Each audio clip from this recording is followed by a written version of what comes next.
masuk kepada pengenalan. Okey. Umum mengetahui bahawa semua negara maju di dunia ni sangat mementingkan latihan dan juga galakan seni sama ada melalui latihan formal maupun galakan lain dalam kalangan masyarakat tersendiri.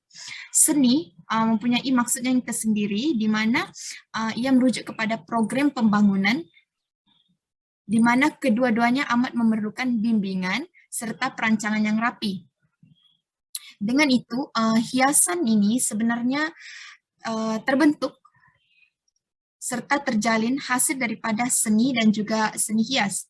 Menurut Zakaria Ali 1993, beliau menafsirkan seni ini sebagai satu hiasan yang dihasilkan di mana pastinya akan menampakkan nilai estetika serta di dalamnya yang mengandungi dua aspek utama iaitu falsafah dan juga lambang. Di dalam kesenian orang Melayu pula, seni ini ditafsirkan sebagai satu cabang seni rakyat yang akan menjadi perangsang kepada perkembangan seni hias yang akan membentuk non-verbal dan juga 3 dimensi. Berkaitan dengan seni hias orang-orang Melayu ini, mereka mementingkan dua aspek utama iaitu meliputi seni gunaan dan juga seni hiasan. Dalam penghasilan seni, bukanlah hanya dua aspek utama yang saya sebutkan tadi, malah untuk mencapai sesuatu kesenian halus itu amat mementingkan aspek bentuk, struktur, imbangan, komposisi, warna serta tema yang akan diketengahkan oleh penggiat-penggiat seni ini. Secara ringkasnya, seni itu boleh dibahagikan kepada 4, yaitu seni rupa, seni gerak, permainan tradisional, serta seni suara. Dengan itu, setiap lapisan masyarakat mempunyai sebenarnya pendapat tersendiri mereka terhadap maksud seni ini. Dengan itu, kita tidak boleh mempunyai pandangan bahawa seni ini semuanya yang sempurna. Malahan sebenarnya kekurangan yang terdapat dalam seni itu sebenarnya memenuhi salah satu elemen kesenian. Assalamualaikum dan salam sejahtera. Hari ini saya akan membentangkan dapatan kajian yang pertama iaitu mengatasi jenis-jenis seni kreatif yang terdapat di Malaysia. Yang pertama sekali adalah kraft tangan. Kraft tangan adalah barang ataupun perhiasan yang dihasilkan oleh manusia menggunakan tangan ataupun mesin yang ringkas. Terdapat pelbagai jenis kraft tangan yang ada di Malaysia iaitu tenunan, anyaman, tembikar, keris dan juga cucuk sanggul. Okey, tenunan adalah proses untuk menghasilkan sulaman benang yang dilakukan secara berselang-seli antara benang loseng dan juga benang pakan untuk menghasilkan sehelai kain. Jadi tenunan ini sangat terkenal di negeri Terengganu, Kelantan dan juga Pahang kerana ia mengutamakan teknik penampakan dan keseragaman dalam tekstil Melayu. Seterusnya adalah anyaman. Anyaman merupakan proses menghilangkan bahan-bahan daripada tumbuh-tumbuhan untuk menghasilkan rumpun yang kuat dan boleh digunakan. Antara tumbuhan yang dijadikan sebagai anyaman adalah seperti jut, lidi, mengkuang, bulah dan juga akar. Tumbuhan ini dijadikan sebagai anyaman kerana mudah dikeringkan dan juga lembut. Yang ketiga adalah tembikar iaitu barang ataupun perhiasan yang diperbuat daripada tanah liat yang telah diproses. Kemudian ia dibentuk lalu dibakar dengan suhu yang sangat tinggi untuk mengekalkan rupa bentuk tembikar tersebut. Antara tembikar yang sangat terkenal adalah labu sayong yang dihasilkan di Perak, tembikar mambong yang dihasilkan di Kelantan dan juga pasu Sarawak. Keempat adalah tembaga, iaitu seni rupa kreatif yang memerlukan tempoh masa, kesabaran, kemahiran serta penelitian dalam pembuatannya. Tembaga ini adalah perhiasan berwarna kuning kerana ianya menarik dan juga lebih tahan karat. Tembaga dihasilkan sebagai perhiasan untuk tepak sirih, pemegang lilin, keris, hantaran perkahwinan dan juga cenderahati. Okey, seterusnya adalah keris. Umum mengetahui bahawa keris adalah senjata warisan yang menjadi lambang kepada keberanian dan juga kepahlawanan dalam masyarakat Melayu. Keris digunakan sebagai senjata tikam dan juga senjata untuk mempertahankan diri pada zaman dahulu. Pembuatan keris ini memerlukan kehalusan dan juga penelitian untuk mengukir bentuk dan juga corak pada keris tersebut.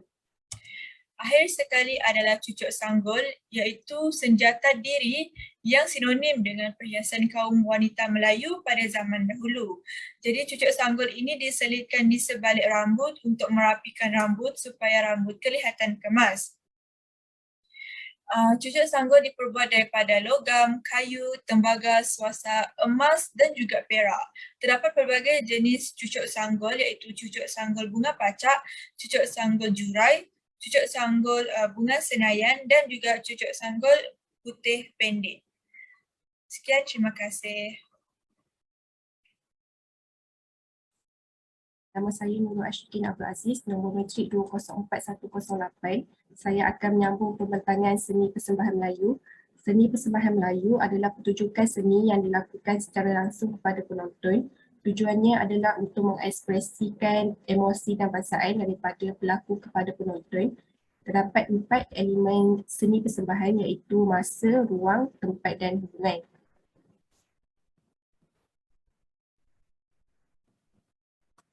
Seni persembahan Melayu mempunyai 3 jenis iaitu seni teater, seni tarian dan seni muzik. Ciri-ciri teater mempunyai muzik, nyanyian, tarian, bunyi-bunyian dan lain-lain. Tujuan seni teater adalah sebagai medium hiburan, medium pendidikan dan juga alat sebaran. Genre teater kebiasaannya genre absurd, sandiwara, moden, monodrama, muzik dan lain-lain. Contoh teater adalah seperti teater Mek Mulung dan teater Mak Yung. Teater Mak Yung dan teater Mek Mulung merupakan teater tradisional. Teater Mak Yung berasal daripada Thailand, manakala teater Mek Mulung berasal daripada Kedah. Muzik dalam erti kata persembahan adalah sebuah persembahan langsung atau terus yang dihidangkan, yang dipersembahkan kepada penonton secara individu atau berkumpulan.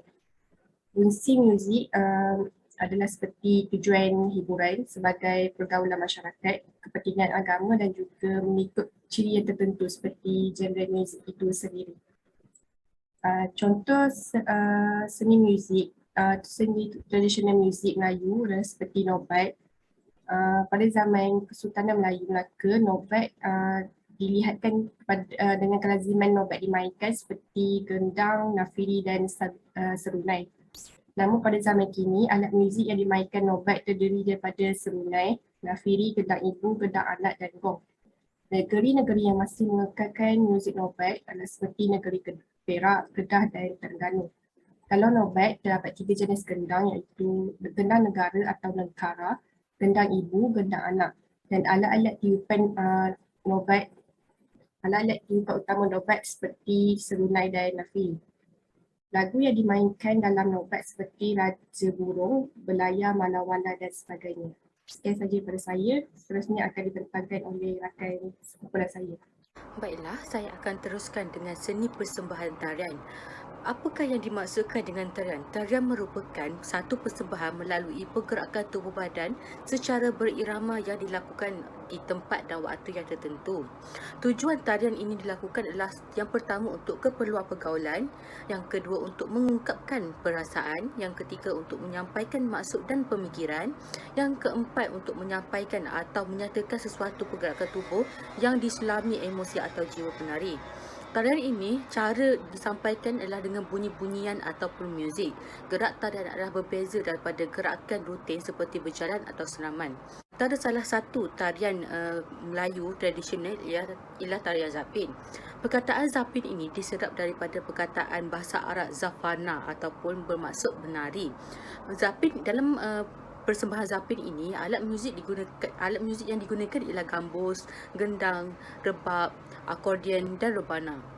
Pergerakan tarian Zapin adalah mengikut melodi yang dimainkan, peniruan daripada alam sekeliling, misalnya anak ayam, anak ikan, lompat lompat tiung dan langkah beribadah, misalnya alif mimbar, gerak sembah dan gerak salam.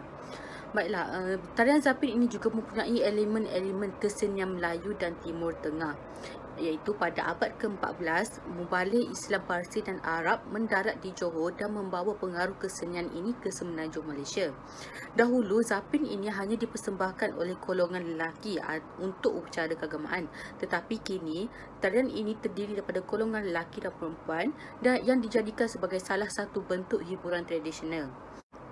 Antara contoh zapin ialah zapin gambus di Perak, zapin galet di Kedah, zapin Melayu Johor di Johor, zapin salur di Kelantan dan sebagainya. Terdapat 3 peringkat mengenai cara persembahan tarian zapin ini. Yang pertama iaitu permulaan tarian atau pembukaan tari. Peringkat kedua ialah pecahan atau gerakan serta lengkang tari. Dan peringkat yang ketiga ialah penutup tarian.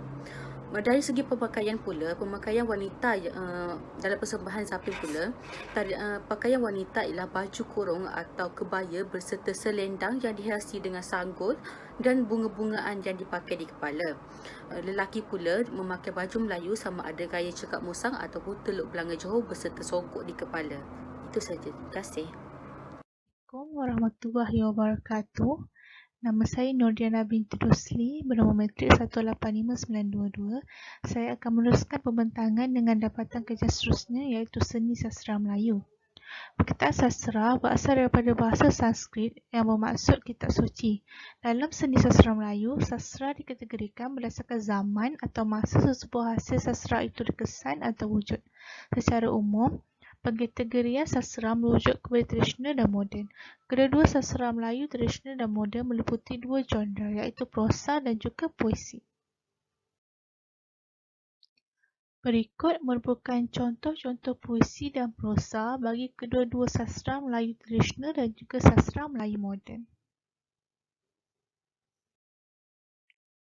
Saya akan menerangkan dengan lebih terperinci apa itu sastera Melayu tradisional dan juga apa itu sastera Melayu moden beserta dengan contoh-contohnya.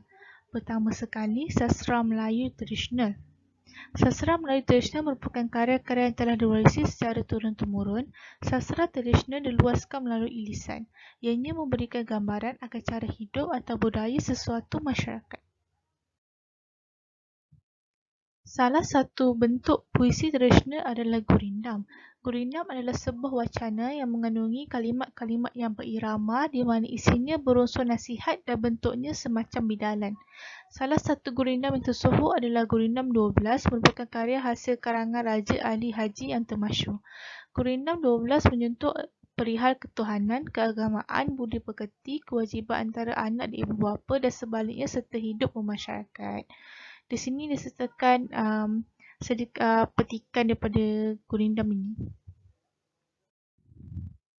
Salah satu genre prosa Melayu tradisional adalah sastera rakyat. Sastera rakyat berfungsi sebagai salah satu wadah hiburan. Ia lazimnya diceritakan oleh tukar-tukar cerita pada waktu malam untuk menghilangkan penat selepas bekerja di siang hari. Di sini disertakan contoh-contoh sastera rakyat yang terkemuka iaitu Hikayat Malim Deman dan juga Hikayat Anggun Cik Tunggal.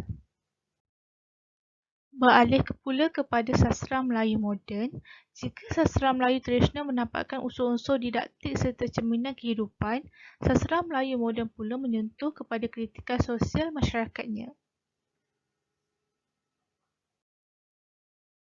Selain daripada memberikan pengajaran atau hiburan, sastera juga berfungsi sebagai wadah untuk berkomunikasi tentang kebenaran. Dengan adanya kepekaan dan sensitiviti daripada para penyair, segala peristiwa sosial yang berlaku di dalam masyarakat mencetuskan penghasilan puisi moden yang bertujuan mendedahkan tentang kebenaran kepada masyarakat pembaca. Sebagai contoh, penangkapan Hamid Tuah dan petani-petani miskin oleh kerajaan kerana dikatakan meneroka tanah secara haram di Teluk Kung pada tahun 1967 telah mencetuskan kesan yang mendalam kepada para penyair.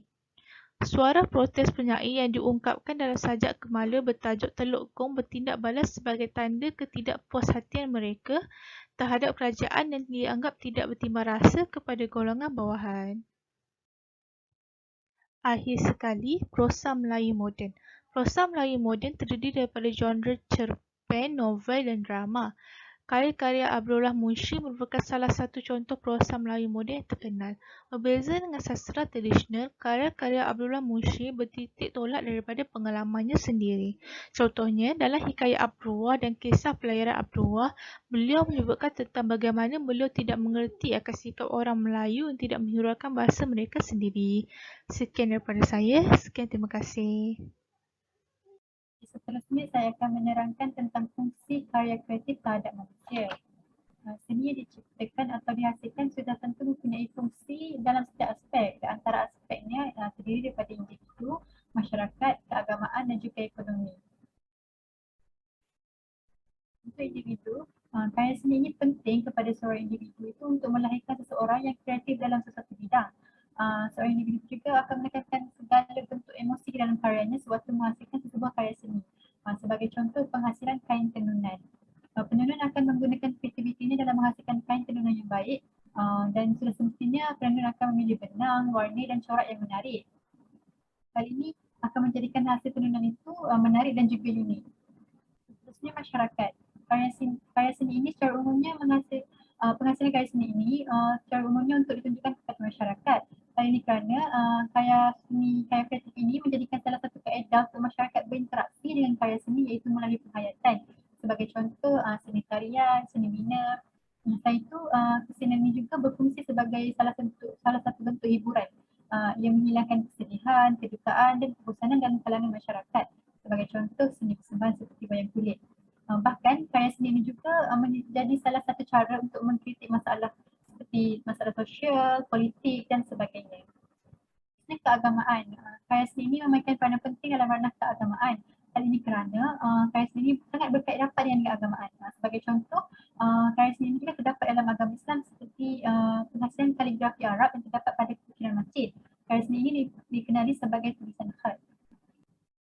Terusnya, ekonomi. Karya seni ini merupakan salah satu perkara yang sudah sebati dalam bidang pendidikan. Ini kerana seni merupakan salah satu perkara yang penting dalam ranah pendidikan untuk melancarkan proses pengajaran dan juga pembelajaran. Hal ini kerana seni ini boleh menjadi salah satu medium untuk menyampaikan nasihat dan juga ilmu dalam pembelajaran. Sebagai contoh, wujudnya pendidikan seni visual di sekolah-sekolah. Hal ini secara langsung mampu melahirkan pelajar yang kreatif dan juga berjiwa seni. Sekian sahaja daripada saya. Kini tibalah sampai bahagian rumusan iaitu kesimpulan. Dengan itu kumpulan kami memberikan rumusan bahawa aktiviti seni dalam kalangan masyarakat kita iaitu Melayu sudah menjadi sebenarnya khazanah nenek moyang sejak zaman dahulu lagi. Menurut beberapa pendapat umum juga, tiada seni yang tidak mempunyai asal-usul.